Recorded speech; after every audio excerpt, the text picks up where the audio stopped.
हे बघा मित्रांनो, तर आता आपण चाललो आहे जोडव्याला आणि जोडवे गावात जाण्याचा हा रस्ता आहे पिंपरणेमधून.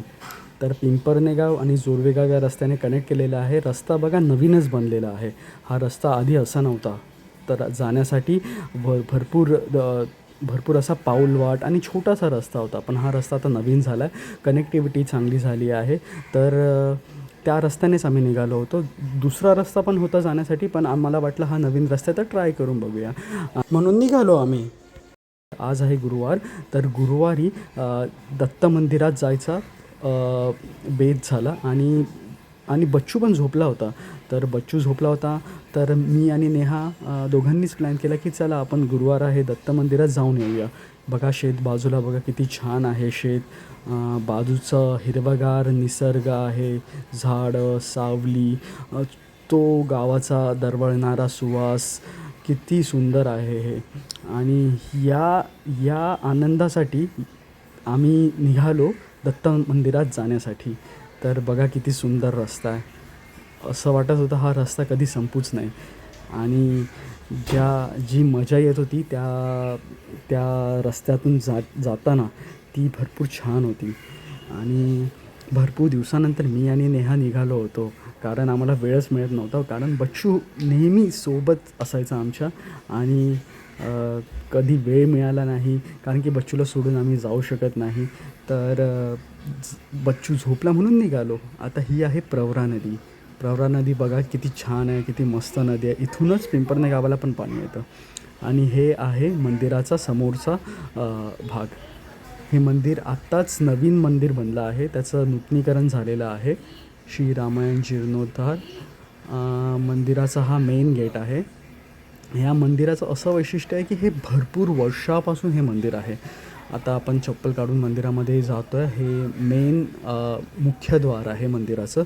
यातून आतमध्ये जातो आहे. आणि हे जे मंदिर आहे याच्याविषयी मी जर सांगितलं तुम्हाला, भरपूर प्राचीन मंदिर आहे हे. त्यामुळे हे जे जुनं मंदिर होतं ते पुन्हा लाकडाचं मंदिर होतं. ते थोडंसं त्याच्यामध्ये भरपूर जुनं असल्यामुळे ते थोडंफार पडलं होतं. तर त्यामुळे ते हे नवीन मंदिराचं काम केलं. आणि तुम्हाला आता एक मी पट्टी दाखवतो की बघा, ही खालची जी पट्टी आहे, याच्यावर जुन्या मंदिरामध्ये असताना मला आठवलं की याच्यावर 1, 2, 3 असे जे कॉईन असतात आपले, ते असे खिळ्यांनी मारलेले होते आणि त्यांना असं ते सजवलं होतं ते. ही बघा, हे मंदिराचं आतमधलं आहे. किती म्हणजे तो जुनं जे आहे तो जपण्याचा प्रयत्न केला आहे.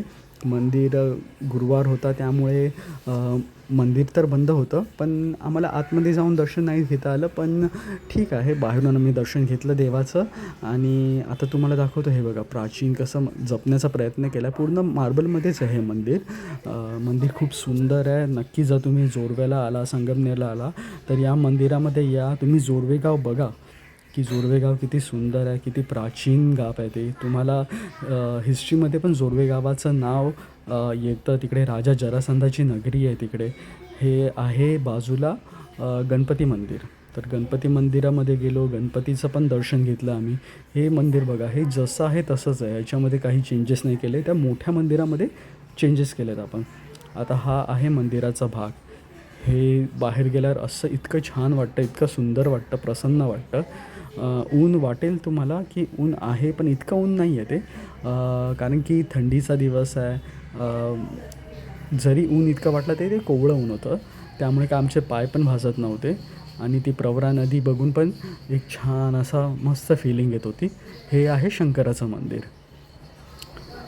ही प्रवरा नदी, आणि प्रवरा नदीच्या बाजूला पण एकदम थंड अशी हवा येत होती. हा मंदिराचा आजूबाजूचा भाग आहे. किती सुंदर आहे बघा मित्रांनो. तर नक्की तुम्ही जाऊन या मंदिरात. चला काहीतरी इच्छा मागूया आपण नंदीदेवाकडे. आणि हे आहे शिव मंदिर. आणि जे मंदिर तुम्ही बघायला जाल तर तुमचं मन प्रसन्न होऊन जाईल हे सगळं बघून. बघा किती सुंदर आहे हे. हा रस्ता बघा किती मस्त छान आहे. आता नेहा नंदीदेवाकडे आशीर्वाद मागते.